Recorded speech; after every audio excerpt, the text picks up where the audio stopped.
اور لوگ کسی طور پر بھی بغیر کام کیے، بغیر مزدوری کیے، بغیر دیہڑی کیے، بغیر کام پر چاہیے نہ پیسے لے سکتے ہیں نہ پیسے کما سکتے ہیں۔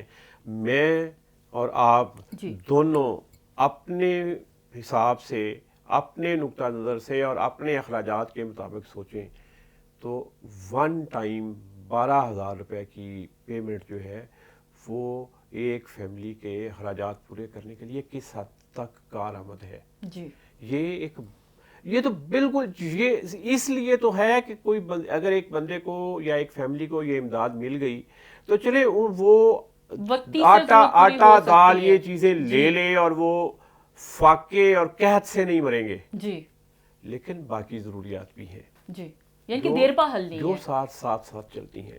اچھا، بہت کامیابی کے ساتھ گورنمنٹ نے اس کو چلایا، True. لوگوں تک ڈسٹریبیوشن بہت اچھے انداز سے ہوئی، جی لیکن اس میں بہت سارے ایشوز بھی آ رہے ہیں۔ بہت بڑی تعداد میں یہ شکایات موجود ہیں کہ وہ ان کو بار بار جاتے ہیں، کئی دفعہ لوگ جا جی چکے ہیں، ان کا تھم امپریشن میچ نہیں کر رہا اور اس کا کوئی پرسان حال نہیں ہے۔ جب میں خود ان لوگوں سے ملا ہوں جو ادھر پیسے لینے کے لیے جاتے ہیں تو وہ کہتے ہیں کہ آپ کا تھم امپریشن میچ نہیں کر رہا۔ جی وہ نادرا آفس گئے ہیں، نادرا میں وہ میچ کیا ہے۔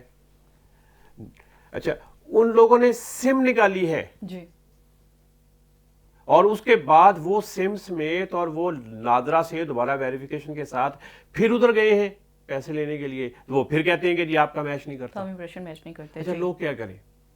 لوگوں کے پاس اتنی اویئرنیس بھی نہیں ہے کہ وہ سارے کے سارے اس طرح کے کیسز جو ہیں وہ ان کی کمپلینٹس جو ہیں وہ پرائم کسی منسٹر آن لائن پورٹل اس پہ پہ لے کے ڈالیں۔ آئیں یا کسی جی طریقے، کیونکہ اویئرنیس کا بہت بڑا ایشو ہے۔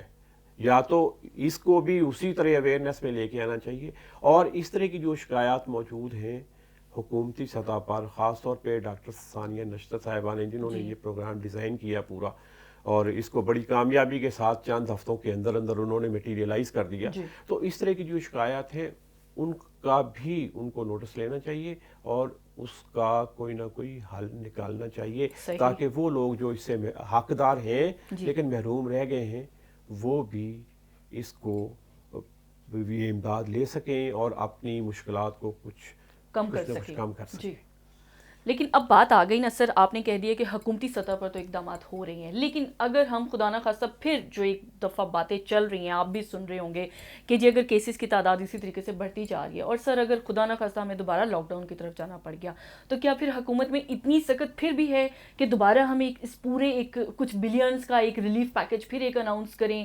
دیکھیں ابھی بھی جب ہم 2 ماہ کے لاک ڈاؤن میں رہے ہیں کم از کم، تو گورنمنٹ کو ایک ہیوی ریلیف پیکج دینا پڑ گیا۔ سو حل کیا نکالنا چاہیے، آپ کیا سمجھتے ہیں؟ ابھی عید سے 4-5 دن پہلے جو موومنٹ ایکٹیویٹی شروع ہوئی کہ ٹرانسپورٹ کھل گئی، سڑکیں کھول دیں، لوگوں کا آنا جانا اوپن ہو گیا، مارکیٹس کھل گئیں، آدھی رات تک مارکیٹس کھلی رہیں، ہر طرح کا کاروبار کھل گیا، اور بازاروں میں مارکیٹوں کے اندر اتنا رش تھا کہ جو شاید عام حالات میں بھی رمضان کے آخری دنوں میں نہیں ہوتا، کیونکہ لوگ 2 مہینے سے گئے ہی نہیں تھے، بے انتہا رش تھا وہاں پہ۔ کسی طرح کی کوئی ایس او پی تو بڑی چھوٹی سی چیز بن کے وہ کہیں نظر ہی نہیں آیا، ہم نے بھی کہیں نہ کہیں یہ چیزیں دیکھی ہیں کہ کہیں ایس او پیز کو فالو نہیں کیا گیا۔ چھوٹے شہروں کے اندر، قصبات اور دیہات کے اندر تو یہ صورتحال ہے۔ ایون عید پر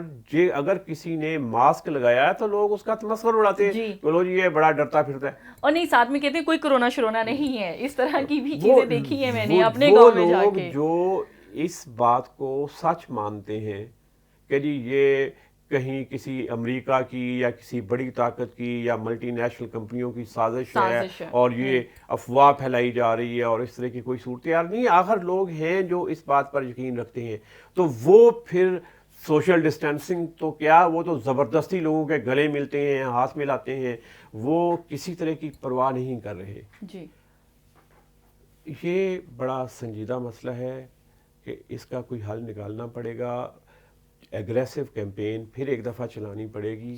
ہم لاک ڈاؤن کے دوبارہ کسی طور پہ متحمل نہیں ہو سکتے، نہ لوگ ہو سکتے ہیں نہ عوام ہو سکتے ہیں. نہ حکومت. اچھے بھلے کاروباری لوگ جو ہیں وہ بالکل پینی لیس ہو گئے. صحیح کہہ رہے ہیں آپ. ان کے گھروں میں، ان کے جیبوں میں، اکاؤنٹس میں جو نقدی کی صورت میں پیسے پڑے تھے وہ لوگ ختم ہو گئے. اب لوگوں کے پاس یہ سخت نہیں ہے کہ دوبارہ لاک ڈاؤن کی طرف جائیں. ہمیں وہی جو آپ اس کو احتیاطی تدابیر کہیں یا سمارٹ لاک ڈاؤن کہیں یا جو بھی کہیں، اس طرف جانا پڑے گا. میرا خیال ہے کہ پچھلے 10 دن کے اندر جتنی ایکٹیویٹی ہے اس کو حکومت کلوزلی آبزرو کر رہی ہے. ابھی اس کے رزلٹس آنا شروع ہوئے ہیں. اس دوران جو ٹیسٹ ہوئے ہیں یا جو مریضوں کی تعداد بڑی ہے وہ اب اگلے ہفتے میں جا کے یہ صورتحال زیادہ واضح ہو جائے گی کہ یہ کس حد تک بڑا ہے اور کیا دوبارہ لاک ڈاؤن کی طرف جانا چاہیے یا احتیاطی تدابیر اختیار کرتے ہوئے صورتحال کو. میری اپنی رائے اگر مجھے کہا جائے تو میں یہ سمجھتا ہوں کہ ہمیں ٹرانسپورٹ پہ اور کاروبار پہ کچھ پابندیوں کے ساتھ اور کچھ سخت پابندیوں کے ساتھ اور اس کی سخت مانیٹرنگ کے ساتھ اس کو جاری رکھنا چاہیے تاکہ سارے کے سارے لوگ مالی مشکلات کا شکار نہ ہوں اور کچھ نہ کچھ کاروباری زندگی اور اکانومی چلتی رہے. تو سر پھر ذمہ داری تو عوام کے اوپر ہی آ گئی نا. ذمہ داری تو عوام پہ ہی آئے گی. عوام پہ ہی ہے. ہمیں اس ذمہ داری کا مظاہرہ کرنا ہے.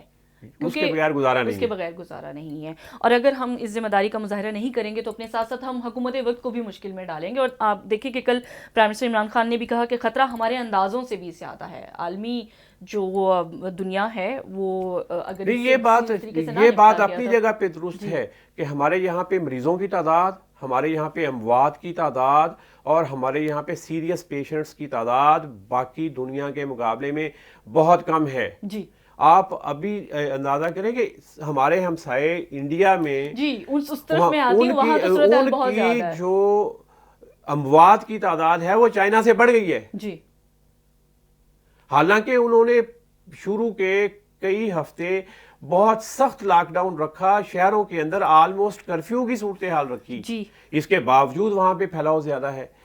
سر ابھی آپ نے اب ہمسایہ ممالک کی بات چھیڑی دی تو پھر ہمسایہ ممالک کی بات کو ہی لے کے چلتے ہیں. ویسے تو اس ٹاپک کو میں سب سے آخر میں ڈسکس کرنا چاہ رہی تھی لیکن چونکہ حنیف صابر صاحب نے کمپیریزن بھی تھوڑا سا دے دیا. سر نیو یارک ٹائمز نے بھی اس حوالے سے آرٹیکل لکھ ڈالا اور انہوں نے کہا کہ جی جو مودی کی چالاکیاں ہیں وہ بھی بے نقاب ہو گئی ہیں اور کوئی اس طریقے سے وہ جسے کہتے ہیں رہنما، انہوں نے کہا کوئی ڈیسیجنز نہیں ہیں جو یعنی کہ لیڈرشپ کی سطح پہ ہوتے ہیں. پلس انہوں نے کہا اور ساتھ میں جو اسلامو فوبیا کو ٹارگٹ بہت زیادہ کر کے کہا گیا کہ یہ مسلمانوں کی وجہ سے پھیلا ہے، بہت طرف سے تنقید کا سامنا کیا گیا. اور یہ بھی کہا گیا کہ یہ جو LAC کا جو واقعہ ہے، جو لداخ کا ایشو ہے، یعنی کہ اس طرح کی جتنی بھی حرکتیں ہمارا ہمسایہ ملک کر رہا ہے چائنا کے ساتھ بھی، تو اپنی اندرونی ناکامیوں کو چھپانے کے لیے کر رہا ہے. آپ کس طرح سے؟ ایک تو بڑی بدقسمتی ہے یہ اور انتہائی قابل افسوس ہے کہ لاک ڈاؤن کی صورتحال کو اور وبا کی اس صورتحال کو بھارتی حکومت نے، مودی سرکار نے مسلمانوں کے خلاف ایک ہتھیار کے طور پہ استعمال کیا. یہ بہت ہی قابل افسوس ہے.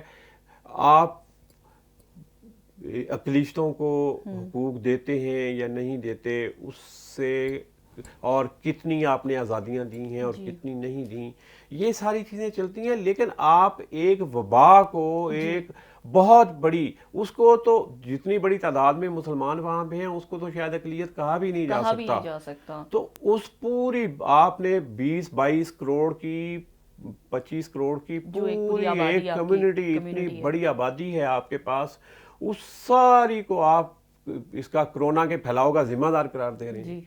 بھئی آپ یہ سوچیں، یہ یورپ کے اندر اور امریکہ کے اندر اور باقی ملکوں کے اندر جو کرونا پھیلا ہے، یا آپ کے جو ہندو اکثریت کے یا دیگر جو مذہبی اقلیتیں ہیں ان کے علاقوں کے اندر جو کرونا پھیلا ہے وہ مسلمانوں کی وجہ سے پھیلا ہے. آپ کشمیر کے اندر اور باقی مسلمان ان کے ایک ایسی صورتحال آپ نے کی تعداد ہی ہم دیکھ لیں تو کتنی بڑی تعداد میں وہاں اس ٹائم وائرس پھیلا ہوا ہے، تو پھر خدا نہ خواستہ وہ وہاں پر مسلمانوں کی وجہ سے مسلمان تو اس کے ذمہ دار نہیں ہیں. لیکن انڈین گورنمنٹ نے اس کو مسلمانوں کے خلاف بطور ہتھیار استعمال کیا. خاص طور پہ مقبوضہ کشمیر میں انہوں نے اس کو بہت بڑے ہتھیار کے طور پہ استعمال کیا اور اتنا ظلم یعنی کہ وہاں پہ تو جس کو انسانی زندگی کہتے ہیں وہ لوگ جس طرح گزارا کر رہے ہیں یا جس طرح ایک زندگی گزار رہے ہیں اس کو شاید انسانی زندگی کہا ہی نہیں جا سکتا. ان کا دوسرا سال آ گیا. پچھلے ایک ایسا خطہ، ایک ایسی ریاست جس کی ساری معیشت کا انحصار دو چیزوں پہ تھا، ایک سیاحت پہ، ٹورزم پہ، اور دوسرا باغات کے پھلوں کی آمدنی پہ. صحیح. پچھلا پورا سیزن ان کا گیا جی. اور ٹورزم تو ان کی ویسے ٹورزم بھی ختم ہو گئی، اور ان کی سیب اور جو باقی فصلیں ہیں باغات کی، وہ پورا سیزن پچھلا گیا. اب پھر یہ فصلیں تیار ہو رہی ہیں، یہ بھی سارے کا سارا جا رہا ہے. تو جن لوگوں کو پچھلے پورے سال میں کوئی زرعی آمدنی نہیں ہوئی، جن کا گزارا ہی اسی پہ تھا، اور ابھی دوسرا سال پھر آ گیا، وہ کس سطح پہ اور کس معاشی بدحالی میں وہ زندگی گزار رہے ہوں گے، یہ شاید باقی دنیا تصور بھی نہیں کر سکتی. اور سر وہ نیو یارک ٹائمز نے بھی لکھا ہے کہ وہاں پر جو لوگ ہیں وہ صرف یہی کہہ رہے ہیں کہ انہیں حکومت پہ کوئی ٹرسٹ نہیں ہے. وہ کہہ رہے ہیں کہ بس اللہ ہی جو ہے وہ ہمارا پرسان حال ہے، گورنمنٹ کہیں انہیں نظر نہیں آ رہی. سر پرائم منسٹر عمران خان نے بھی یہ بات کی. اس کے علاوہ آپ دیکھ رہے ہیں کہ ہمارا جو ہمسایہ ہے پاکستان کے ساتھ تو اس کی نوک جھوک جو ہے وہ ہر وقت اس نے وتیرہ بنایا ہوا.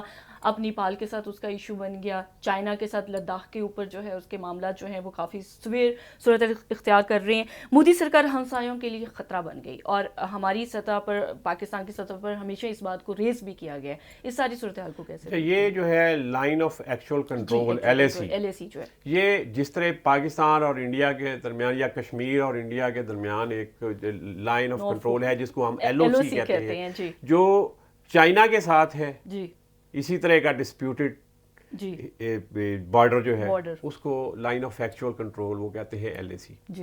اس کے 4 مقامات پر یہ کشیدگی موجود ہے. اس کشیدگی کی وجہ کیا ہے کہ انڈیا نے پینگونگ ایک جگہ ہے وہاں پہ براہ راست ہاتھا پائی ہوئی ہے، اور لڑائی باقاعدہ جنگ کی صورت میں ہوئی ہے. یہاں ایک ایئر بیس ہے اس ایریا میں.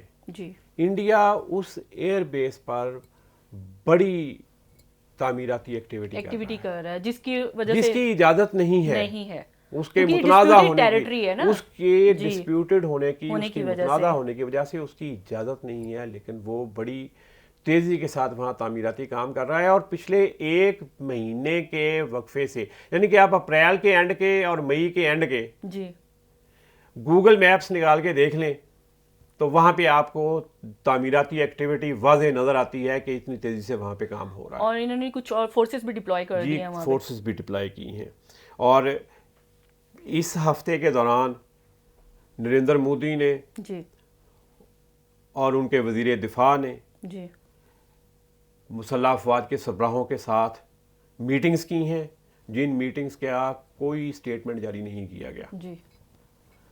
اس کا مطلب ہے کہ وہ کسی بڑی ایکٹیویٹی میں انوالو ہونے کی پلاننگ کر رہے ہیں. اور اسی بات کو سمیل کرتے ہوئے چائنا نے ایگریسولی اس کو روکا ہے.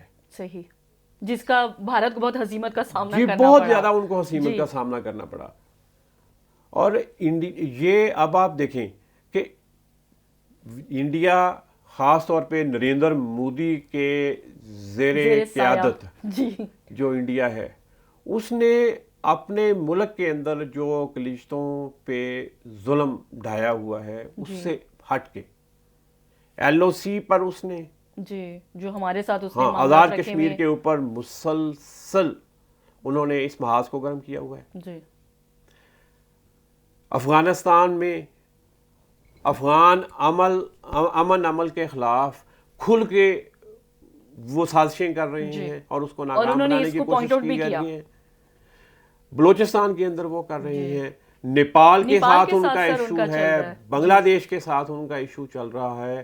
اب انہوں نے چائنا کے ساتھ بھی یہ ایشو کریٹ کر دیا. وہ ہر طرف یہ جو ہے وہ کشیدگی اس کو پھیلا رہے ہیں اور اس کو ایکسپورٹ کرنے کی کوشش کر رہے سر وہ ہیں. کیوں اتنا بوکھلاہٹ کا شکار ہو رہے ہیں؟ آپ کیا سمجھ رہے ہیں؟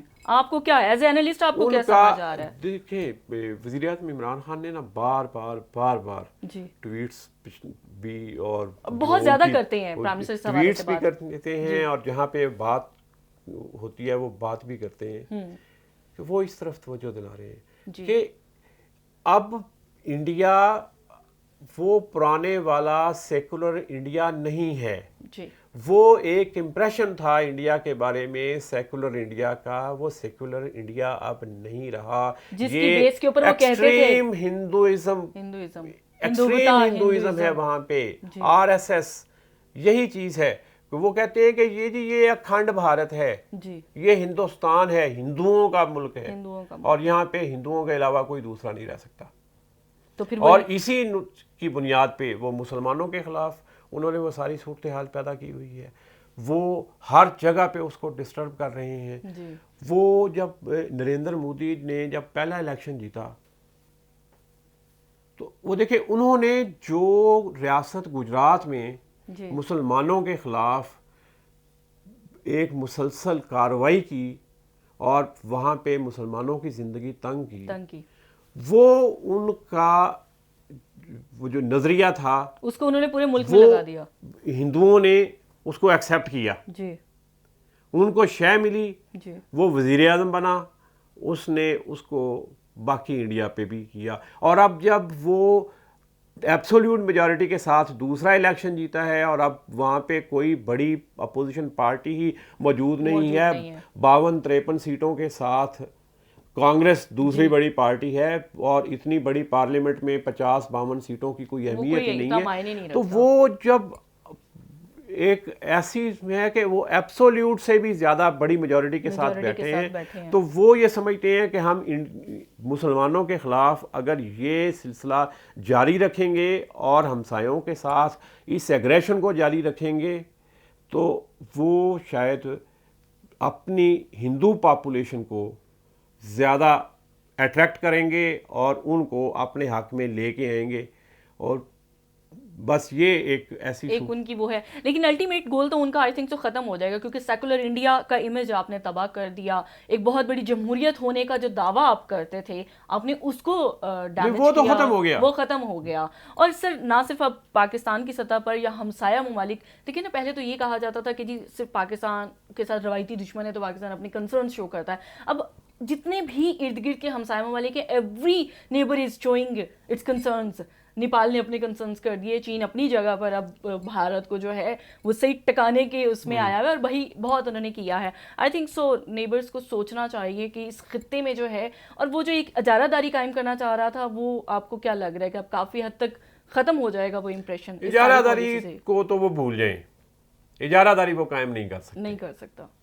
وہ اپنے لوگوں کو ہندوازم کا جو ایک مائنڈ سیٹ ہے وہاں پہ ڈومینیشن کا، اس کو وہ ایلیور اور اٹریکٹ کر رہے ہیں اینڈ نتھنگ ایلس. اور اسی میں وہ اتنا آگے جا رہے ہیں کہ انہوں نے اپنے تمام ہمسایوں کے ساتھ اپنے محاذ گرم کر لیے. اب نیپال جیسا چھوٹا سا ملک جو ہے جہاں عملی طور پہ کوئی سرحد ہی نہیں تھی اور لوگوں کا آنا جانا آر پار بالکل معمول کی بات تھی، وہاں پہ آپ ان کے علاقے پر قبضہ کر کے اس کے اندر سڑکیں بنا رہے ہیں اور ان کے اندر تعمیرات کر رہے ہیں اور ان کو ان کی زمینوں سے اور ان کے جغرافیے سے محروم کر رہے ہیں. یعنی کہ یہ ایک ایکسپینشنزم کا ایک مائنڈ سیٹ ہے ان کا جس پر وہ عمل پیرا ہیں. لیکن یہ ایکسپینشنزم کا عمل جو ہے آج کی دنیا میں نہیں چلے گا. یہ ایک وقت ہوتا تھا سر جب آپ کہتے تھے کہ فتوحات کی جائیں اور ایکسپینڈ کیا جائے اپنی ٹیریٹری کو. اب چیزیں کہیں اور چلی گئی ہیں. وہ ایک دور تھا، وہ گزر گیا. اب دیکھیں پچھلے 50 سال کے دوران کوئی ایک ملک بھی کسی دوسرے ملک کی جغرافیائی حدود پر قبضہ نہیں کر سکتا. یہ اقوام متحدہ کے وجود میں آنے کے بعد باقی کچھ ہوا ہو یا نہ ہوا ہو، لیکن قوموں کی ایک برادری، قوموں کی ایک پارلیمنٹ ایسی وجود میں آئی ہے کہ جہاں کسی چھوٹے ملک کو یا کسی ایک ملک کو دوسرے ملک سے خطرہ ہوتا ہے وہ وہاں پہ جاتے ہیں، بیٹھتے ہیں، بات کرتے ہیں، طاقتور اور بڑے ملک پریشر لے کے آتے ہیں. اور اب پاکستان انڈیا کے درمیان بھی دیکھ لیں نا، چاہے 65 کی جنگ ہے چاہے 71 کی جنگ ہے، ایک دوسرے کے مفتوحہ علاقے ہمیں واپس کرنا پڑے، اور جو اصل ایکچوئل پوزیشن تھی اسی پہ جانا پڑا. ان کو بھی جانا پڑا، ہمیں بھی جانا پڑا، اور یہ باقی ملکوں میں بھی اسی طرح ہوا. اس پہ امریکہ ادھر گیا گلف میں، مڈل ایسٹ میں، عراق کے ساتھ جو ہوا ادھر 90s میں، اس کے بعد آپ دیکھ لیں فوجیں گئیں، افغان وار ہے، ویتنام ہے، امریکہ کو بھی الٹیمیٹلی اپنی فوجیں واپس بلانا پڑی. وہ افغانستان سے بھی واپس گئے ہیں، وہ ویتنام سے بھی واپس گئے تھے، وہ عراق سے بھی نکل رہے ہیں، باقی جگہوں سے بھی. کیونکہ اب وہ دور نہیں رہا جب آپ طاقت کی بنیاد پہ، جب آپ فوجوں کی بنیاد پہ دوسرے ملکوں پر قبضہ کر لیں اور چھوٹی قوموں کو اپنا محکوم بنا لیں. اب محکوم بنانے کے اور طریقے ہیں، آپ معاشی محکومی ہے. اور سر کرونا نے تو اوور آل پوری دنیا کا پیٹرن ہی اب چینج کر دیا. اب اس کے بعد دیکھیں گے کہ دنیا جو ہے وہ کس نہج پہ جا کے بیٹھی ہے، جو کہ آپ اور میں اکثر اس بات کو ڈسکس کرتے ہیں. یہاں وقت ہوا ایک چھوٹی سی بریک کا، دوبارہ حاضر ہوتے ہیں.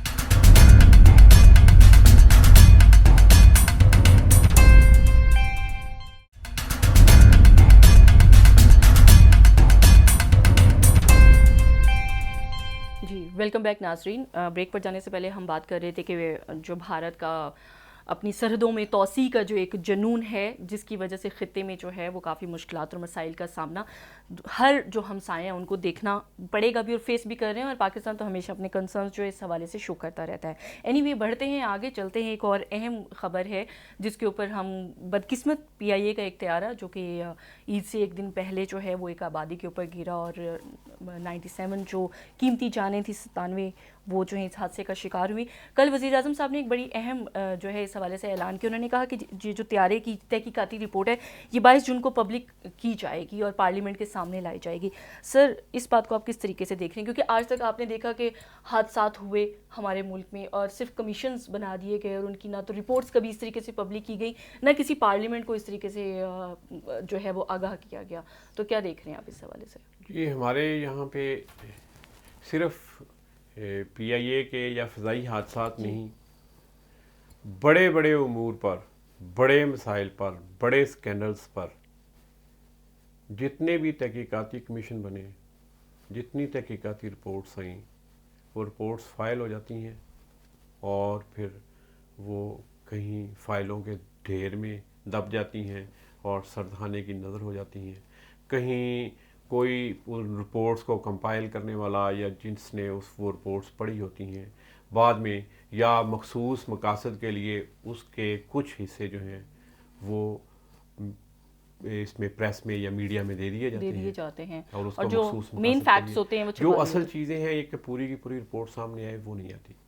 یہ طیارے کا حادثہ بہت ہی بڑا سانحہ ہے. جی وہ لوگ جو کافی دیر سے اپنی فیملیز کو نہیں ملے تھے، جب فلائٹ آپریشن شروع ہوا اور یہ ایک شہر سے دوسرے شہر آنا جانا جو ہے اس کی اجازت دی گئی، تو یہ پتہ نہیں کتنے ارمانوں کے ساتھ، کتنی خوشی کے ساتھ، کس انداز میں اپنی فیملیز کے ساتھ عید منانے جا رہے تھے.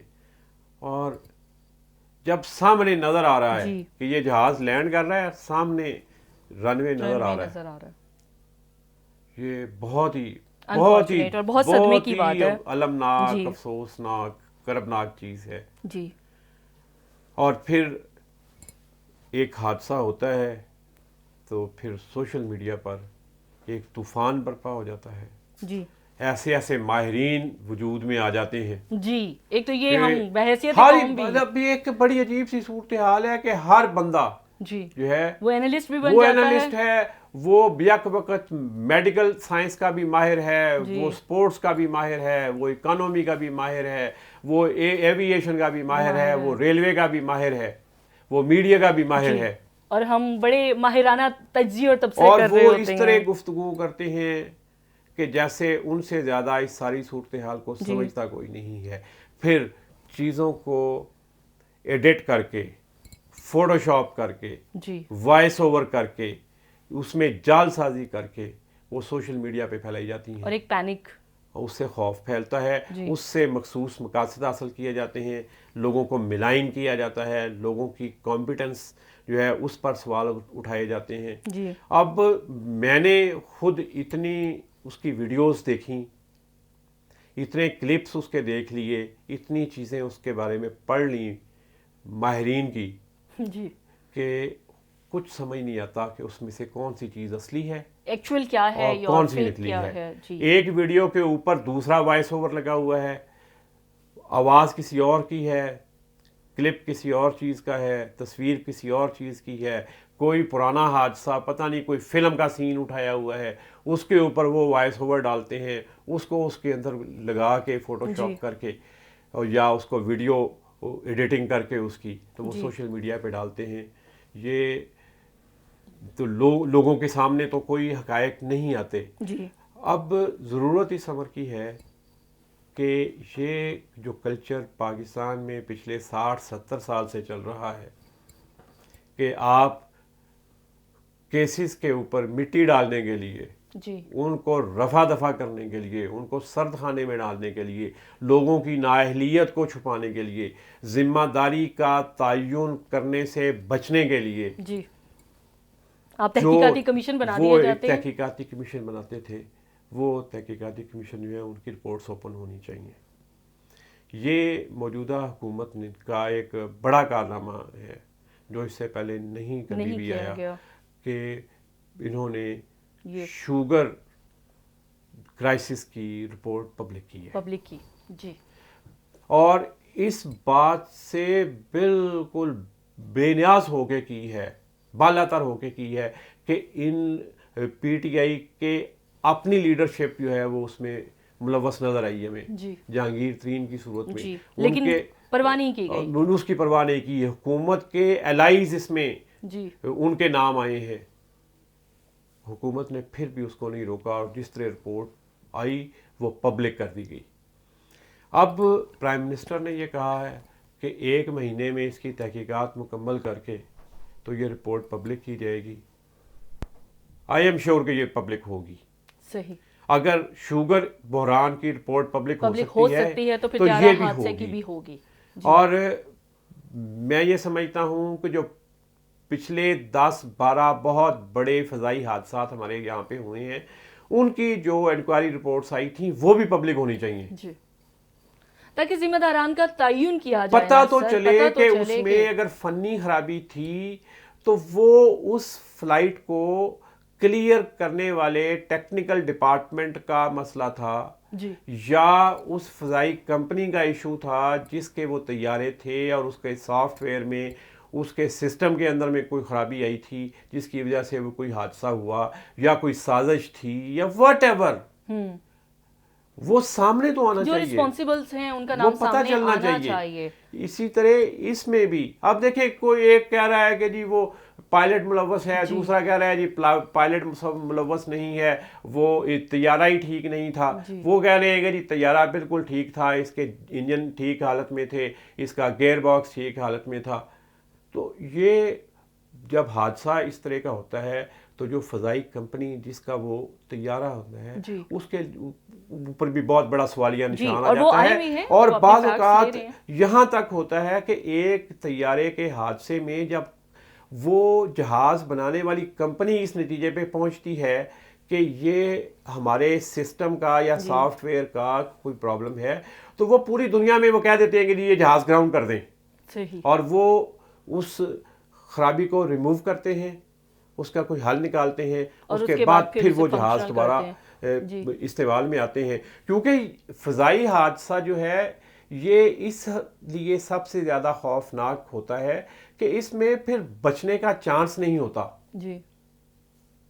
اور یہ طیارہ جو ہے جو عید سے 1 دن پہلے حادثہ ہوا، یہ تو دیکھیں آبادی کے اوپر آ گرا، وہ گھر جو نیچے تھے وہ لوگ بھی متاثر ہوئے۔ اچھا سر، یہ بھی ایک بڑا سوالیہ نشان ہے کہ ایئرپورٹ کے پاس اس طرح کی اتنی بڑی بلڈنگز قائم کر دیا جانا، دیکھیں نا، یہ بھی ایک سوالیہ نشان بنتا ہے، متعلقہ جو حکمران ہیں ان کو اس طرف بھی توجہ دینی چاہیے۔ میں نے جتنے بھی ملکوں میں ٹریول کیا، سب میں ایک چیز کامن دیکھی ہے کہ ایئرپورٹس جو ہیں ان کے ارد گرد آبادیاں نہیں ہوتی. اچھا لنڈن کا جو ہیتھرو ایئرپورٹ ہے وہ اب آلموسٹ شہر کے اندر آ گیا لیکن جس طرف سے جہاز آتے ہیں لینڈنگ کے لیے وہ سائٹس جو ہے اب بھی بالکل خالی ہے, ادھر تعمیرات نہیں ہیں.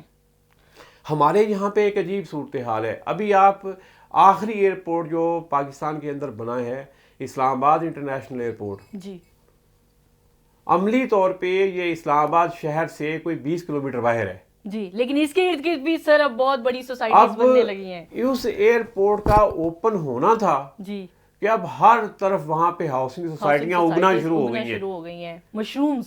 ہاں وہ اتنی تیزی کے ساتھ وہاں پہ ڈیولپمنٹ ورک چل رہا ہے کہ یہ اگلے محلے 10 سال کے اندر اسلام آباد انٹرنیشنل ایئرپورٹ جو ہے یہ ہر طرف سے آبادی کے اندر ہوگا. ہمیں اس طرف توجہ دینی چاہیے کہ شہروں کے ساتھ جو بڑے ایئرپورٹس ہیں یا ایون چھوٹے ایئرپورٹس ہیں وہاں پہ تعمیرات کے جو انٹرنیشنل سٹینڈرڈز ہیں کہ کتنے فاصلے تک تعمیرات نہیں ہونی چاہیے ان کو یہاں فالو کیا جانا چاہیے. اور اچھا اس کا ایک اور آبادی ہونے کا ایک اور پرابلم بھی ہے سر, اور اس حادثے کو بھی تھوڑا سا لنک کیجئے گا کیونکہ بہت سارے لوگ کہہ رہے تھے کہ بلڈنگز کی وجہ سے بھی ہو سکتا ہے حادثہ. جب وہاں پہ آبادی ہوتی ہے تو وہاں پہ فوڈ ویسٹ بھی آتی ہے جی, اور اس فوڈ ویسٹ پہ بڑے پرندے آتے ہیں جی, چیلیں بھی آتی ہیں جی, اور چیلیں فضائی حادثات کا ایک بہت بڑا سبب ہے. ان کو دور رکھنے کے لیے اور اس علاقے سے بلکہ ایئرپورٹ کو چیلوں سے اور بڑے پرندوں سے بچانے کے لیے ہی اس پورے علاقے کو انسانی آبادیوں سے بچایا جاتا ہے. اسی لیے وہ کہتے ہیں کہ جی ایئرپورٹس کے قریب جو ہے وہ آبادیاں قائم نہیں ہونی چاہیے. اور وہ بھی اتنی بڑی بڑی بلڈنگ سر دیکھیں نا, وہ ایک بہت بڑا سوالیہ نشان ہے, اداروں کے اوپر بھی ہیں اور متعلقہ حکمران کے اوپر بھی ہیں آئی تھنک. اور وزیر ہوا بازی جو ہیں سرور خان صاحب وہ کہہ رہے تھے, کیونکہ میں نے ان کی ایک دو باتیں سنی, انہوں نے کہا کہ جی ہم اس طرف بھی اب میئرز لینے نہیں, لیکن یہ ایک دن میں تھوڑی بنتی ہیں. اب دیکھیں ابھی آپ نے جو اسلام آباد ایئرپورٹ کی ایگزامپل دی ہے, اب دیکھیں اسلام آباد ایئرپورٹ ہے وہ یہ 20 سال کا ایک عمل ہے جس میں اسلام آباد ایئرپورٹ کی زمین خرید کے بنانے تک اور اس کے آپریشنل ہونے تک, اس دوران اس کے ارد گرد تمام ہاؤسنگ سوسائٹیز جو ہیں وہ زمینیں لوگ خریدتے رہے ہیں, ایکوائر کرتے رہے ہیں, وہاں پہ پلاننگ ہوتی رہی, لوگوں نے اپروولز لی ہیں وہاں کی اور وہاں پہ آبادی ہونا شروع ہو گئی ہے. یہ ہمیں اس کے لیے کوئی بڑے پاورفل قسم کے پروسیجرز بنانے پڑیں گے اور اس پر امپلیمنٹ کرنا پڑے گا کہ ایئرپورٹس کے ساتھ اس طرح کی آبادیاں ڈیولپ نہ ہوں. آخر وہ ہمارے ڈیولپمنٹ کے ادارے ہیں, ہمارے شہری ادارے ہیں جو وہاں پہ ان ہاؤسنگ سوسائٹیوں کی اجازت دیتے ہیں, وہاں کے بلڈنگ پلانز منظور کرتے ہیں, ان کے نقشے منظور ہوتے ہیں, ڈیفینیٹلی این او سیز لیے جاتے ہیں, سارا کچھ ہوتا ہے. تو اس طرف توجہ دی جانی چاہیے. بہت شکریہ حنیف صابر صاحب کہ آپ نے پروگرام کے لیے وقت نکالا. اور حنیف صابر صاحب نے ایک بہت اہم پوائنٹ ریز کیا, اور وہ یہ کہ جتنے بھی بڑے اہم نیشنل یا انٹرنیشنل نوعیت کے جو ایئرپورٹس ہیں ان کے ارد گرد اس طرح کی جو تعمیرات ہیں اس کے اوپر نوٹس لینا چاہیے اور اس طرح کی تعمیرات کی اجازت نہیں دی جانی چاہیے. اور جہاں تک بات ہے کہ اس طرح کے جو حادثات ہیں ان کے بارے میں جب کمیشنز بنائے جاتے ہیں تو وہ کمیشن نام برائے نام کے طور پر نہیں بنائے جانے چاہیے. ان کی جو بھی تحقیقاتی رپورٹس ہیں وہ عوام کے سامنے لائی جانی چاہیے تاکہ یہ پتہ چل سکے کہ کون جو ہیں وہ اصل ذمہ داران ہیں اور جو رسپانسبلٹی ہے وہ فکس کی جانی چاہیے. امید کرتے ہیں کہ آپ کو ہمارا آج کا پروگرام پسند آیا ہوگا. آج کے پروگرام تک کے لیے اتنا ہی. اللہ حافظ.